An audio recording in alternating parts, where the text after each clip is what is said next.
Here now is Matt Austin and Ginger Gadsden with Florida's Fourth Estate. Hi there, and welcome to another edition of Florida's Fourth Estate. So glad to have you with us. We appreciate you joining us on this ride as we take you for the top 5 things made in Florida.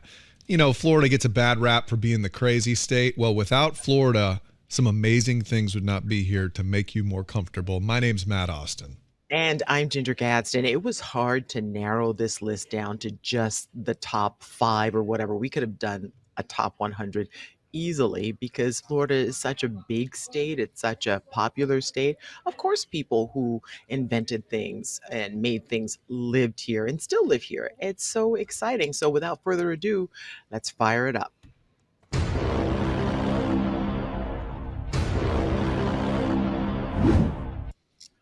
What if I told you a very popular sports drink was made right here in the Sunshine State? We already know it. Gatorade. Gatorade. Okay, when I lived in other places, I never put that together. And it was like, I was not today years old, but I was an adult lady person before I realized that it was made at the University of Florida. And please don't at me, the people from UF. You guys are doing something spectacular there. Lots of spectacular things. But okay, so we can all thank an assistant coach and a team of scientists for Gatorade and all those different flavors. They noticed that their players were like exhausted and drained and partially collapsing.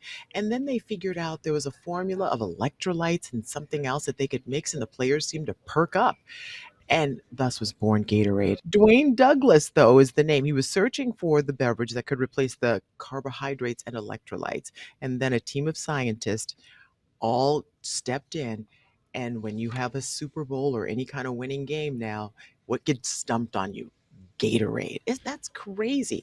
I have an issue with this one. And maybe this is because of my background as a Florida State Senator.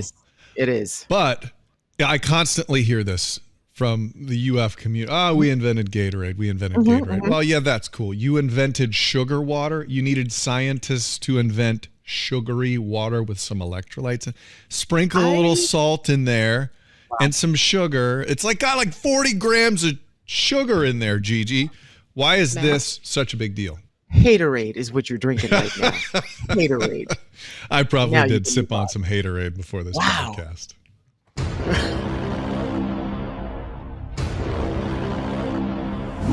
All right, let's talk about something everybody loves. If you head to the beach, if you're going to your kid's game, you think, where do I need to stop and pick up a delicious piece of food quickly? Let's get us a pub sub, baby. Whether you're a chicken tender person, whether you want to roll up some of that boar's head on there. You know the world wouldn't have pub subs if it wasn't for Florida.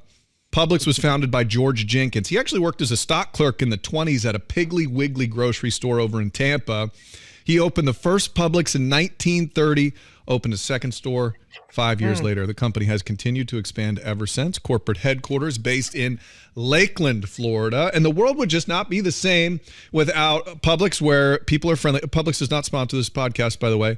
Always but they should. Friendly service. Yeah. Hint, hint, Publix. I was engaged in a Publix. I'll tell you that story another time.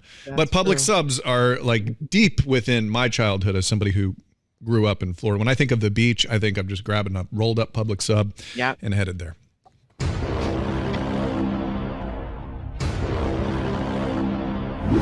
This is a beverage many people like to start their day with. And contrary to popular belief, Florida did not invent oranges, although we are known for our delicious orange The good Lord invented those. Correct. We're going to give him credit for that. But we can give credit to C.D. Atkins, who is the inventor of frozen concentrated orange juice.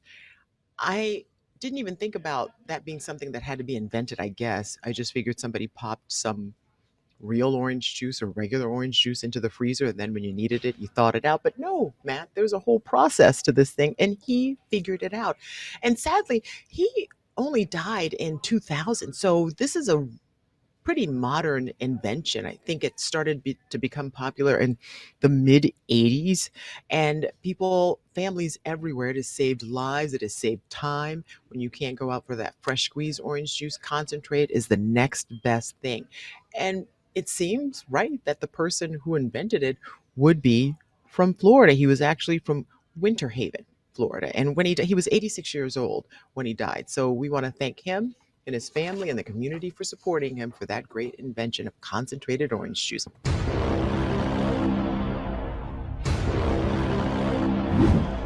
You're going to notice a definite theme. All of these are things that have benefited Florida greatly. It's kind of amazing. The inventions that come from certain places are obviously things that these places needed. Well, from the time of about April to, say, September, October, you can't live without this in the state of Florida. I'm talking about air conditioning. You can thank Dr. John Gorey for developing artificially cooled air. This precursor to modern AC was brought into existence in 1851. I was surprised to hear that, to relieve some patients suffering from yellow fever and malaria. So really, this wasn't like some sort of luxury item at first. This was for people who were dying. They had to try to keep their fevers down, and they wanted to give them some cool air.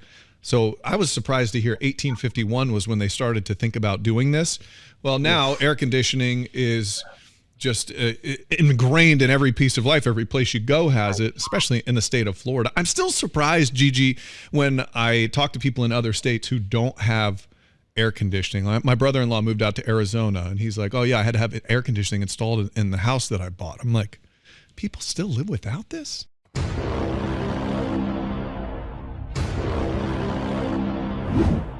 This one, I had to look at it a few times because it just seems so obvious, right? We're the Sunshine State. We love to soak in the rays day after day after day. I was going to say day and night, but if you're soaking in rays at night, something has gone wrong with the planet. Soaking in those rays day and night. Those night rays. Oh my goodness. Oh my goodness. A Floridian invented sunscreen, or as it was called back then, suntan cream, because a lot of people were interested in tanning as opposed to protecting their skin. So it originated in 1944. A pharmacist named Benjamin Green used some sort of red veterinary petroleum, mixed it with cocoa butter and coconut oil. We all know that smell, don't you? I just Oh, love it's the when best. somebody walks past you and you can smell that coconut oil. It's like, oh, it reminds me of the beach. But Vacation. Yeah. oh my gosh, it just brings back so many memories, right? But he concocted that mixture and put it on his skin and realized, oh, this is really helpful in protecting me from the Florida sun. And that's how Copper Tone suntan cream was born. But the iconic little girl with the dog pulling on her little bathing suit, that didn't happen until 1956. But I can't even imagine a world without sunscreen or suntan cream. I wear sunscreen without doubt almost every single day, even when it's not sunny, because you just have to wear it to protect your skin. I mean, he was saving lives. He's saving lives now, not even knowing how important that was, because we know, although we love the sun, how damaging it can be to your skin if it's not protected. But a great Floridian invented that. I'm trying to imagine a Florida with no sunscreen and no Oh air my gosh. conditioning. Can you imagine either one of those? I can live without the sunscreen if I'm indoors, and I can be outside if I've got the sunscreen. Correct. Florida, Correct. baby. Much love to the intelligent, amazing people who have made all of this happen. We have a bonus made in Florida. You know what, or should I say, who was made in Florida? Put your face up on the screen, my friend. There you What are you are. doing? Baby Matt Austin was made in Florida Oh, by man. his parents, Holly and Chuck. 9 pounds, 8 ounces of chunky, happy joy. I was a big, fat, happy baby. You were a cherub. What, 9 pounds? Oh, Your yeah. mom is a little bitty lady. I know my mom's tiny, and somehow this Holy happened. cow. That giant head of yours. So God, Big. God bless her. Where were you born? I was born down in St. Mary's Hospital down in Palm Beach, Florida. You really are a Florida kid through and through. Oh, yeah. Went to Florida University. Born in Florida, college in Florida, married in Florida, moved away for the job for a few years, but then thank the good Lord Got right back brought here. me back here to where I can be close to the family and close to you, Ginger. Really the main reason I'm still here.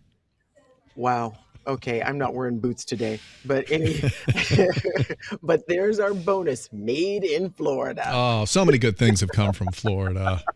Maybe the best one we saved for last. Wow. Speaking of made in Florida, we're bringing you the ultimate Florida man. Social media influencer OMG It's Wix gives a new twist to some of the stories you'll see only in Florida.